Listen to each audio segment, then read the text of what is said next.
What are your thoughts on the role of Islam in the destruction of African civilization?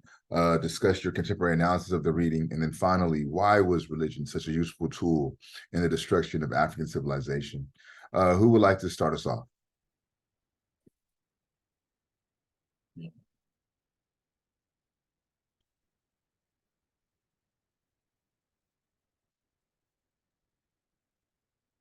I can start. Okay, Um, for the first question, what are your thoughts on the role of Islam in the destruction of African civilization? Um, Hopefully, I'm reading this right, but it kind of sounded like it gave them like another option other than Christianity, because everyone was constantly pushing, to convert to Christianity, and there was a lot of people that was fighting having to do that. So I guess in a way it gave them another option or an out to not conform to what the other people were telling them to do. yeah, I think that's a good assessment. I never thought about it in those terms, but I don't think you're wrong for thinking about it like that, right? It's an option. And as you get to the lecture, I'll kind of dive into that a little bit deeper, but no, absolutely. Other thoughts on the role of Islam in the destruction of African civilization?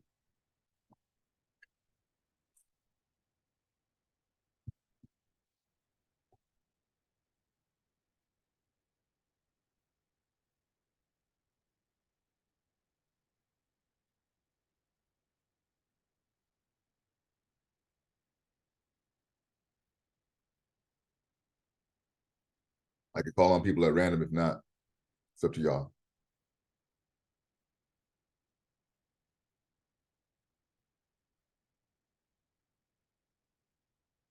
Yerman, what were your thoughts on the role of Islam in the destruction of African civilization?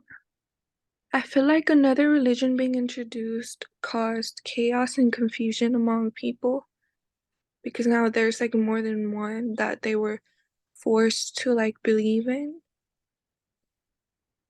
I think that's a good assessment, right? It produced more chaos and more confusion. Mhm. And also, right, like let's not think that this was indigenous religion to Africa. This came from outside of Africa, so that further complicates things. Good call out. Thank you, Yerman. One more, and we'll move on to the next question.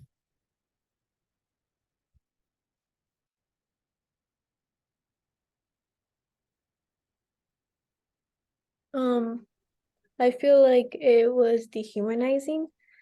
The reason why is because if Africans already carried this culture and um they referred it as going backwards from who they are if they turned Islamic or Christian. So I feel like they're targeted as savage, and even though they have their own values and beliefs, they're still pushing on these new ideas as if their own are not enough. So Thank you, Alexa. I think that's a great call out. Also, for me, listening to you, it takes me back to previous readings that we've covered in the semester so far. So I think that's a good point.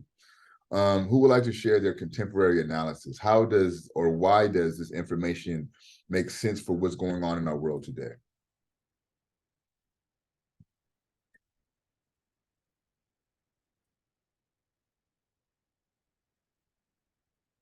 So let me ask you, put it to you this way then, you all think about it.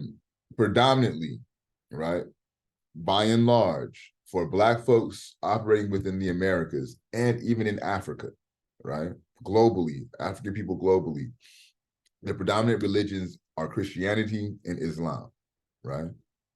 How does what you've read about how Christianity and Islam infuse this way into the psyche of African people inform how you think about the role of Christianity and Islam within the Black community today?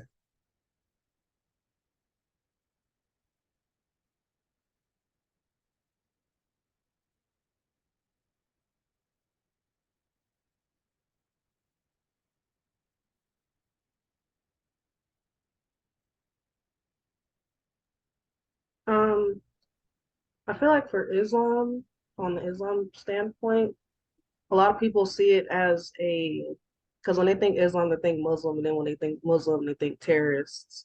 Mm. And they see it as not destructive, but that's like the only word I can think of, but like a bad type of religion to follow, even even though no one has actually took the time out to like understand what it is and what it's about because of the few people that they suspect is following this religion and these certain people did a bad thing, then they're putting their bad idea on the whole entire religion instead of just those people.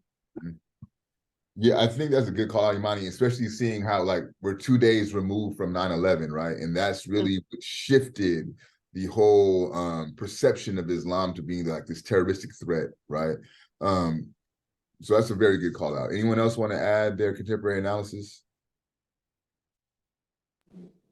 um like Christianity and like Islam is probably or but mostly like Christianity is like so prominent or is as prominent as it is today because of colonialism. And I feel like a lot of people are homophobic because they are like religious and like I feel like parts of the black community as well are like deeply homophobic. Okay, so real quick, just because you brought it up, and I like to kind of unpack these claims. Your claim of the homophobia in the Black community, where does that stem from? Correction, like it's not just the black community, but it's just like I guess it's just like anecdotal evidence because it's like a lot of my friends kind of just rants me about how like because they all come from really religious families too, and they're just telling me like how like they're just like super homophobic. Okay. But yeah, Alexis, go ahead. Can I add on to what she said? Yeah. So I feel like every religion, including Islamic and Christianity, are very stereotyped by society. So I feel like that's the number one thing that comes into mind when people are like, "Hey, I'm Christian" or "I'm Islamic." Since you follow the Bible, it's said that like, a man and a woman. That's the way it's written in the Bible. So I feel like that's where people come into mind that every Christian, every Islamic person is homophobic. Um, but I feel like it's mainly a stereotype that people pronounce unless that's what you believe in. Okay. Okay. I think both are true, right? But what Kelly tells us, this is anecdotal evidence, right? So these are firsthand accounts that she's having from people who are having these experiences within their family, right? But again, let's extract a little bit because I'm about to be 40 in November, so I've been in the Black community for 40 years, right? This notion of Black homophobia, I want to unpack it. I don't know how many of y'all been to a Black Baptist church, but oftentimes in Black Baptist churches, there's that individual who's either leading the choir, who is in the choir, that they'll use the term, it's the term that they use, have a little sugar in his tank, right? Everyone understands this. Everyone knows what his sexual preference is. He's not really ostracized. He's not forced out of the church. Widely accepted, right? Now, they may make comments, right? But there's no harm done to this individual. There's no, again, ostracizing from this individual. He's still allowed within the church community, right? And this is operating within the religion itself, right?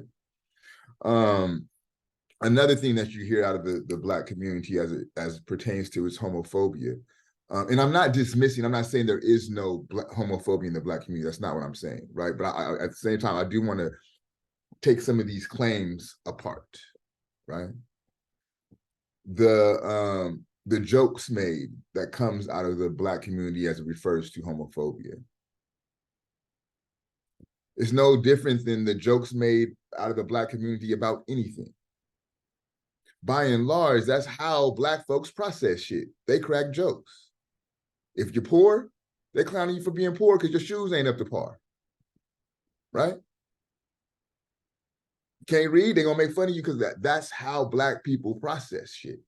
So in my estimation, it's not inherently built up in this notion of homophobia, the jokes, right? It's built up in how Black folks process shit. If you watch Black comedy and stand-up comedy, that's all it's about, right? It's this notion of what they call playing the dozen. I could crack jokes on you all day, and then when we done, we're gonna go hang out, right? So by and large, what you don't see within the Black community as it pertains to the homophobia is like this rapid violence. Don't see it, right? Now, what I can attest to and what I do know from first-hand experience, in the sense that I have a brother who's the same gender-loving man, and we grew up in a Christian home, right? So there are those tensions at play between my parents' normative understanding of what should and should not be and how he seeks to live his life, right? There's a tension at play there. You could classify that as homophobia, or it could just very well be a difference in normative relationships, right? My parents don't view it as normal. He does, right? So I think personally, I'm always reluctant, and I like to ask follow-up questions as it pertains to the prevailing notion of homophobia within the Black community. Because one thing I don't see by and large, and again, I'm not saying that this does not happen, but by and large, right, what I don't see is rapid violence. Don't see it. By and large, I don't see rapid isolation. By and large. Now, I'm saying, again, there's examples of this that you could find, absolutely. By and large, it's a coexisting that takes place. Even if I think back to my high school, from 99 to 2002 were the years that I went to high school.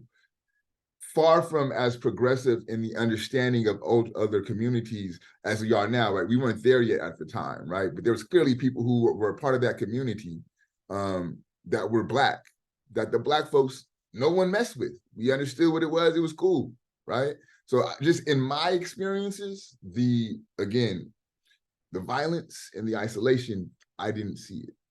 I'm not saying it's not a thing, because clearly there's things that I'm not privy to, right? But as a project of theorization, I like to push back against these claims. Because to be real with you, man, that's been a part of our community for a very long time. Forever. Even if you go back into Africa, there is a context for that community prior to colonization. So one thing that Kelly said is absolutely correct, right? The dissonance between our community and that community stems from religion.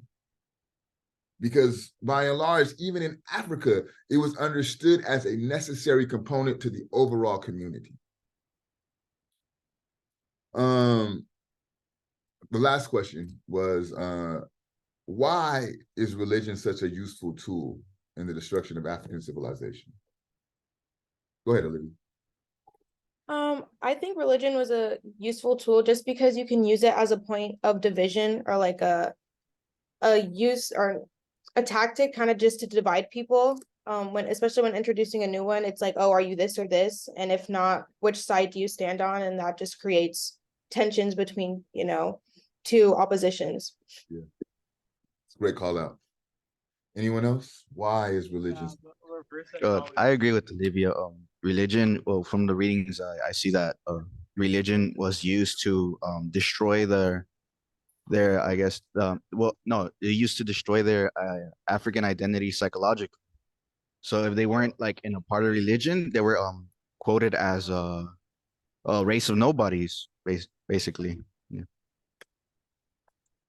I think that's a very spot on call out, Francisco.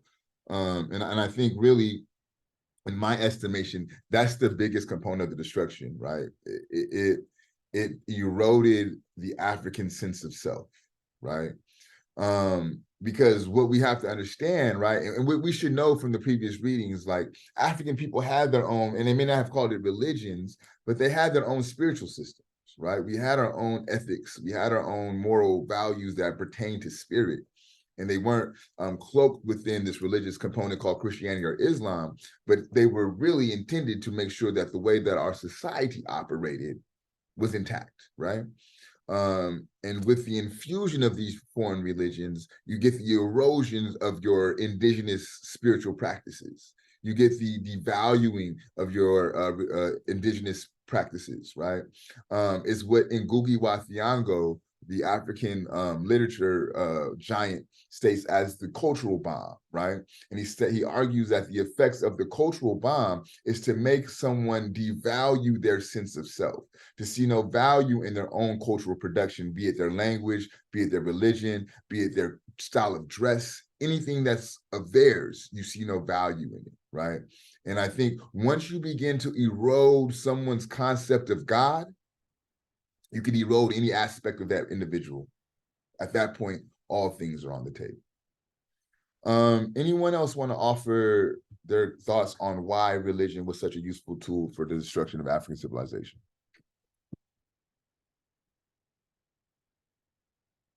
Okay. I wanted to circle back real quick because I wanted to get through the breakout questions, but at the same time, I offered a lot as to my analysis on this notion of homophobia within the Black community. I just want to offer some other thoughts around that as a follow-up thoughts, contrary thoughts, right? Anything that, you know, you want to contribute to that discussion, because I don't want to over-dominate that conversation, right? And I want to open that conversation up for discussion. I feel like it's not just the Black community who like is homophobic. I feel like it's Christianity in general.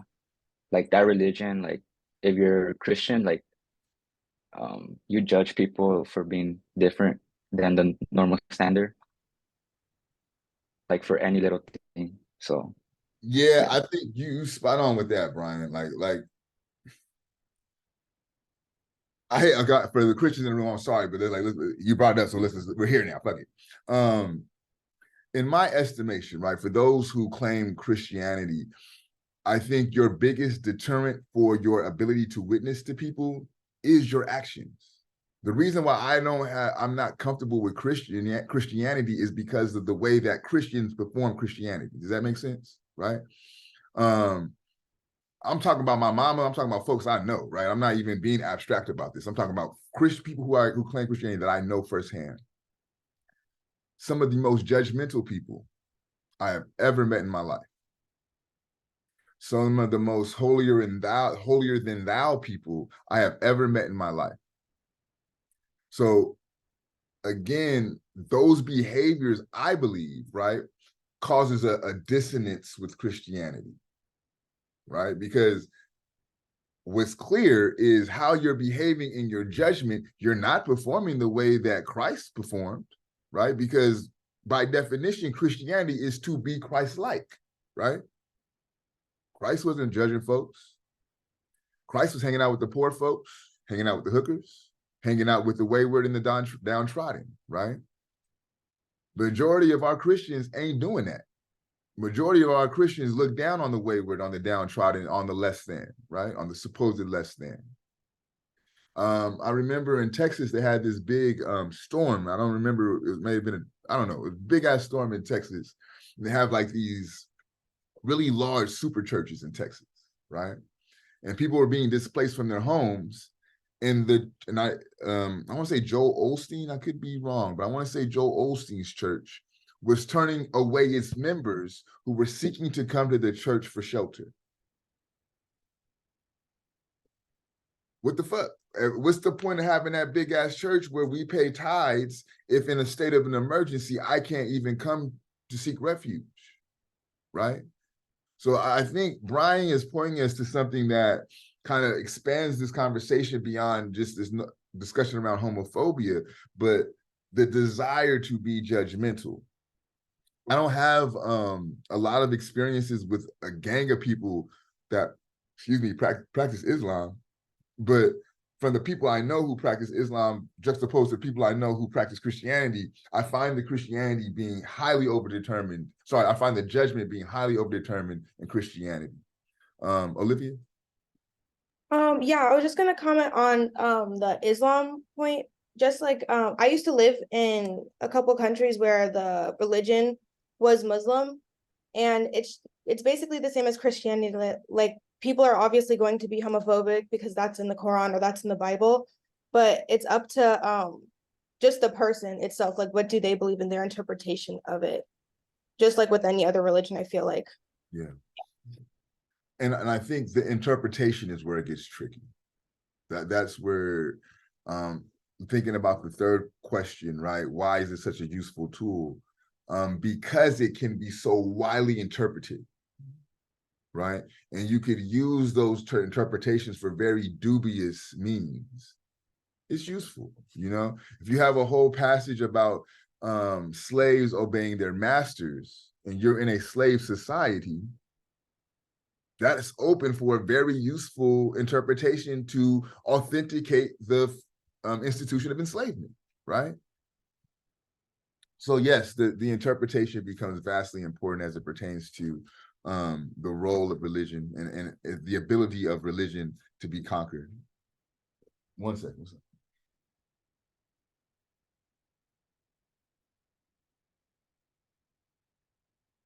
You watching on the TV, what's the difference?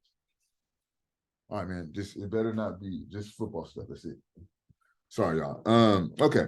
I'm gonna kind of work through the reading itself, focusing on the conquest of religion. And then we'll open it up for the fishbowl. I'm looking at the first paragraph towards the middle of the paragraph. It says the cross of Jesus Christ followed the Muslim crescent, the cloak of Christianity. So essentially what he's saying is Islam invaded Africa first, right? So the crescent is the half moon with the star, right? That came first, followed by the cross of Christianity, okay?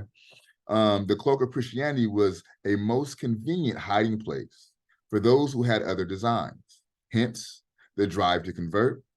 Conversion here meant far more than conversion to Christianity, as in the case of Islam. It meant change into the white man's image, his ideas and value systems. The real object of worship turned out to be neither Jesus Christ nor his father, God, but Western man and Western civilization, right? So he's arguing that the difference between Islam as it pertains to conversion and Christianity as it pertains to conversion. And you can look at spaces like Mali, right? You can look at spaces like Morocco where Islam was Senegal, where Islam is highly infused into the culture, but they still keep their Africanity, right? They may speak Arabic, but they still have African practices, right? One thing that you find in Islam that you don't find in Islam that is very overdetermined in Christianity are images of God, right? Like how many times have you seen an image of Allah?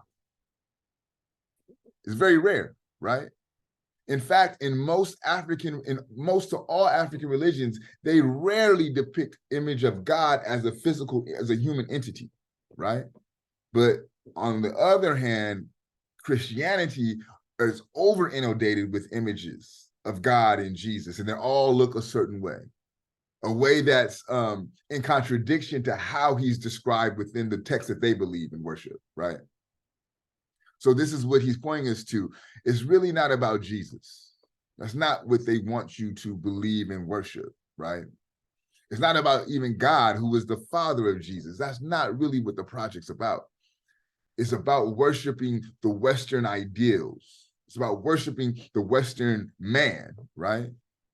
That's what Christianity is really about, according to Chancellor Williams, in the sense in how it was infused into Africa, how it played out and was deployed into Africa. It was intended to switch this notion of believing in their own African practices to believing in this image of man, right? Because what you should know also is there is an old Orthodox Christianity that comes out of Africa. How many of you are familiar with the ancient Orthodox Ethiopian Church? Right? That's a Christianity that stems out of Africa. So we had Christianity, but the foreign Christianity came in and changed how we viewed God, right? Because in the Orthodox version of Christianity, if you look on those temples, they depict God as Black, right? So this conversion of the image of God into this white man to Western civilization is what Williams wants us to be wants to point us to, but also this notion that Islam didn't really operate that way. You could be a practicing Muslim and still keep your African essence. And this is why I think if we were to fast forward to the 1950s, 60s, 70s through the 90s, right? This is why the Nation of Islam is so widely accepted within the Black community, right? Because historically, Islam allowed Black folks to keep their Africanity. So looking at the second paragraph, what happened in the process of converting Blacks to Islam and Christianity was the supreme triumph of the white world over the Blacks. Millions of Africans became non-Africans. Africans who were neither Muslims or Christians were classified as pagans, and therefore required to disavow their whole culture and regard practically all African institutions as backwards or savage. And again, that's the key, right? That's the impact of the religious or the cultural bomb, according to Ngugi. Everything that's yours, you view it as backwards. Everything that's yours, you view it as savage, right? You better not be practicing that voodoo. You better not be practicing that witchcraft, right? Oh, you pray to the ancestors? That's that Black magic shit, right? In my home, I have an ancestral shrine, right? Every time my mom come over, she look at that shit and turn her nose up, right? But my question to her is, if you ain't with the ancestors, why are you worshiping Jesus? Is he not an ancestor? Where's the difference? What's the distinction? Do you want better? You know your mama. You knew your moms personally, just like I knew my grandma personally, right? I knew her good, her bad, and her ugly. This person they call Jesus, how intimately did you know that individual? But you'll worship them. But because of the effects of colonialism and the effects of Christianity, you will view that practice as pagan.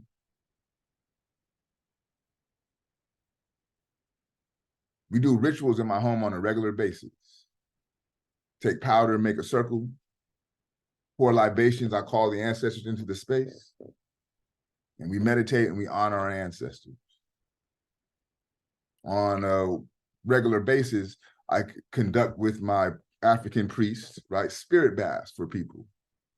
Part of those practices is a sacrifice. We sacrifice chickens, right?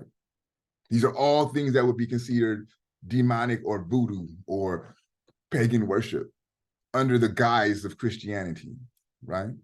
Something that should be disavowed or devalued based off Christianity, right? But I don't operate on that premise, so I see the value in the practices of my people. Pouring libations, right? You take water, you take wine, and you pour it out on the ground or into a living being like a plant, and you speak the name of the spirit you want to come into the space. This is libation, right? What does that sound like? You got a 40, before you sip that 40, pour out a little liquor for the homie. Where's the difference? These are old, ancient African practices that Black people practice and don't even know you tapping into your African culture, because religion has came in and told you that these things are of no value. But I think there's a shift taking place, right? I think Black folks are starting to pick back up on their African customs. Looking at page 57, it says, Blacks at home in Africa and Blacks scattered over the world bore the names of their enslavers and oppressors. The ultimate is self-effacement that prompted a self-hatred which made pride in the race difficult. That these psychological shackles still handicap not only the rebirth of modern African states, but also Blacks everywhere. And we talked about this on Monday, right? How our last names inscribes the names of our oppressors, right? And we carry those names. He gives us 5 contributing factors to the, actually 6 contributing factors to the destruction of Black civilization. One being Africans were largely a peaceful people engaged in agriculture, mining, trades, fishing, and the arts. Crafts of various kinds and manufacturing such as manufacturing things such as pottery, furniture, building materials, boats, weapons of war, etc. Right? So wasn't really a heavily war-based culture. Peaceful people. Two, these settled states in their generally high developed social and political systems indicate their advanced civilization. So he's saying that's one example of how advanced civilization was. Three, they were ill prepared for war, except against their neighbors who also used the kind of spears, bows, and arrows which had been abandoned long since, right? So one of the reasons why, from the standpoint of war, you got a spear, you got a bow, and they got cannons and guns, you ain't gonna win that fight, right? That's the whole adage that don't bring a knife to a gunfight. This is what was happening all over Africa, right? We was coming with our spears and our shields and engaging in this particular hand-in-hand type of combat. Europeans was coming over just taking their guns and blowing motherfuckers' heads off, right? You're not gonna win that battle, right? And generally, they have to move they have no swiftly moving mounted soldiers. 100 or dashing cavalrymen with firepower could put 10,000 of them to flight. I think for me, the most important one, I'm not gonna get into all of them, but the most important one was how African people kind of process this notion of war, right? I have a homeboy from Zimbabwe who teaches the African male class on campus. And he told me how by and large, when you have these tribal wars, like they called them, they weren't actual wars where people were being killed. They played out more as like dance battles, right? Like you would get in your military formation and things of that nature. You would have your spear, you would have your shield, you would have your military regalia on, but then you would kind of do like this type of dance opposed to someone being actually killed, right? And the person who danced the best would be the ones who would win the war. So when he talks about African people not being prepared for war, that to me kind of speaks to this fact. We just process things differently. We didn't look at things in that context and that nature.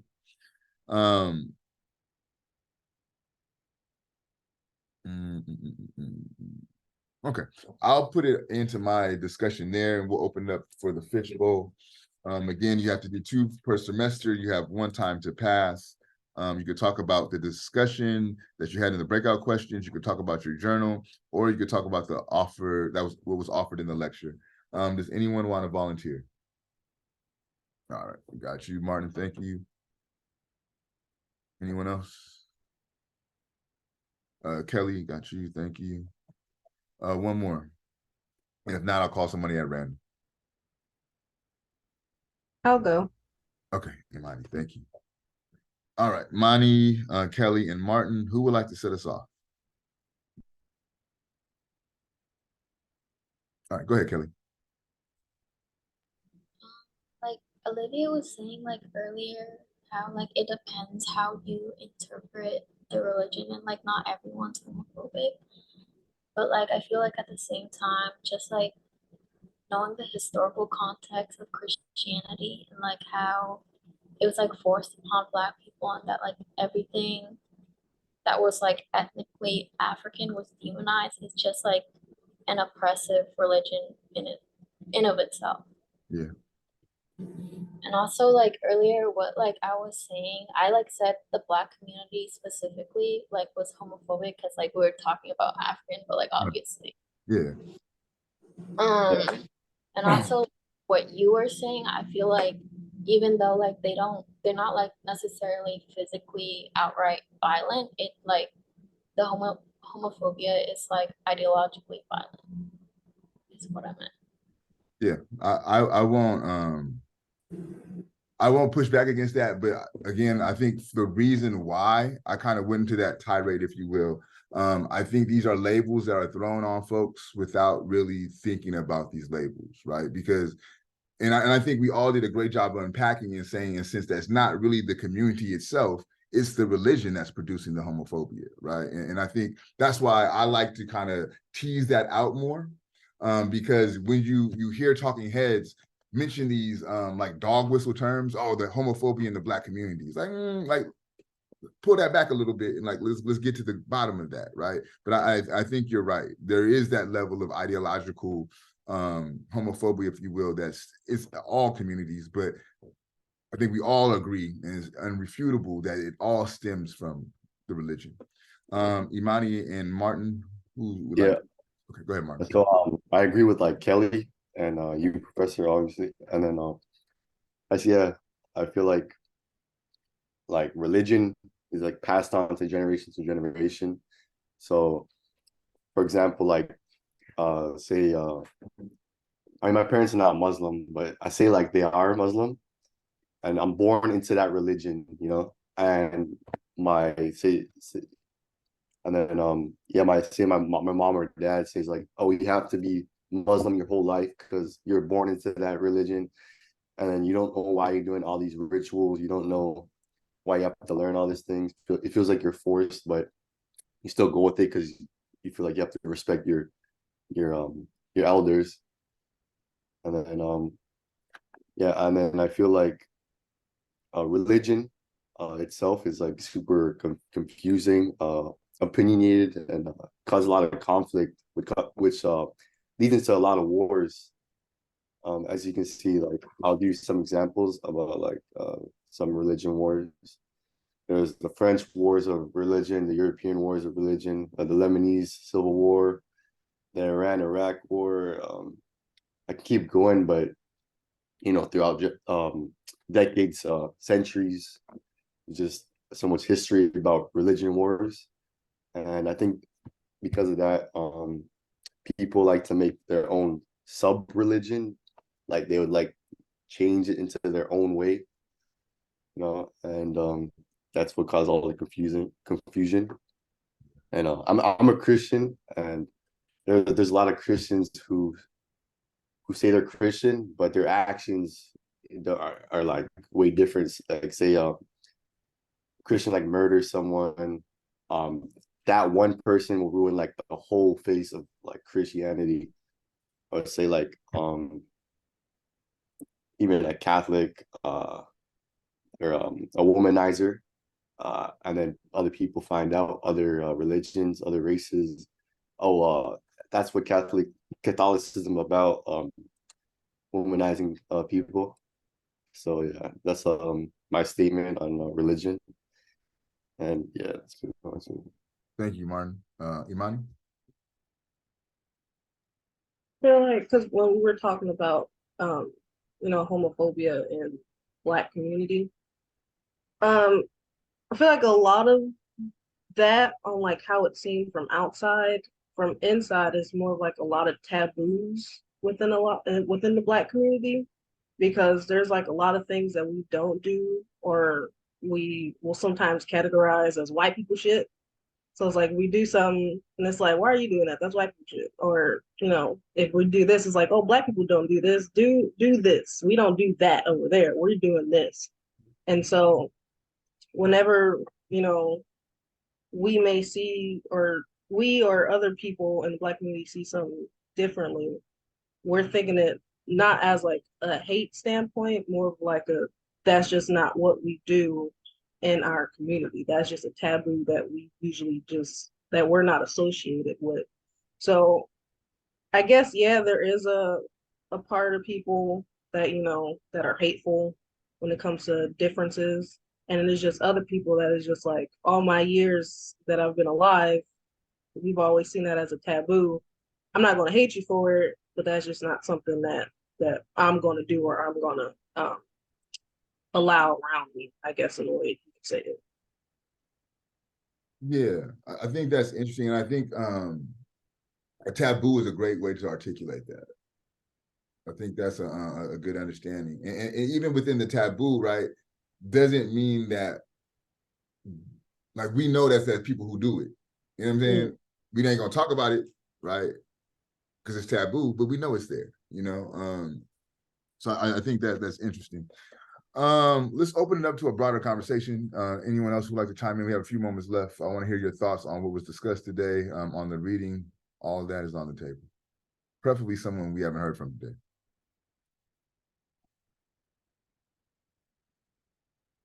Go ahead, Olivia. Can I count this as a fishbowl or no? Sure, if you want to, go ahead. Yeah, I was just gonna say that this kind of just opened my eyes on just how strong religion can be used to pinpoint other people like against each other, just because it's supposed to be and is like known as a thing that brings people together and it's such a positive thing, but there is really a bad, like, not bad, but a kind of negative connotate, like, feeling or vibes surrounding the history of it, learning more into it. So yeah, I just wanted to add on that comment. Yeah, definitely. It has a dubious past, to say the least. Other thoughts, comments, questions, concerns? What are you feeling? You can share that too. Preferably someone we haven't heard from. It was interesting to hear it from both sides as far as different religions are concerned. And also in that regard, you know, trying not to be too insensitive. I think I'm trying to phrase this properly, but Because you got work too, bro. So you gotta keep that in mind. You don't want to say the wrong shit at work. yeah, you know, but yeah, just without tap dancing around or beating around the bush, it was just interesting to hear it from both sides of the fence, and just knowing the history that's behind it and where we are today. You know, it's sort of like a full circle in a sense. It's like a cycle that never ends, unfortunately. Yeah, it's very true. Because these things are still continuing to play out to this day. Let's get 2 more comments. We'll call it a day. Someone we have not heard from. Naomi, we haven't heard from you. What are you thinking or what are you feeling?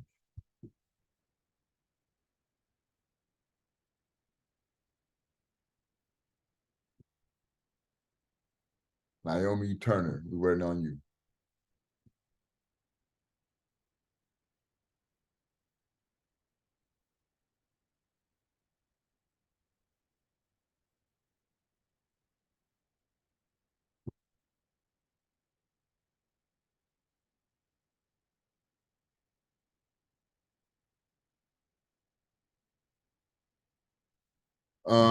Who else we haven't heard from? Yesenia, we haven't heard from you today. What are you thinking? What are you feeling?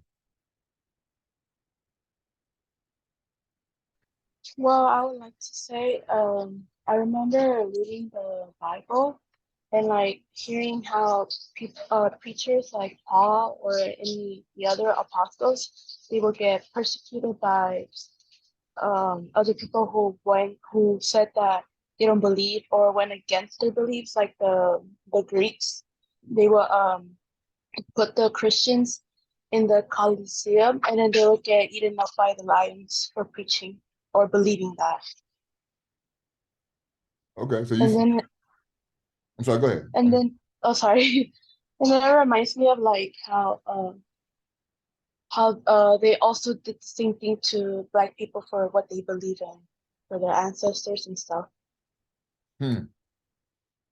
So I'm gonna restate what you said just to make sure I understand correctly. So what you were thinking about was the persecutions that Christians face for their beliefs, and then how the Christians went around and persecuted African people for what they believed in. Yeah, that's what I thought about. Yeah, it's interesting. It's very interesting. Naomi, I see you're back. Why don't you close us out? You have a thought? What are you thinking or what are you feeling about what you heard today?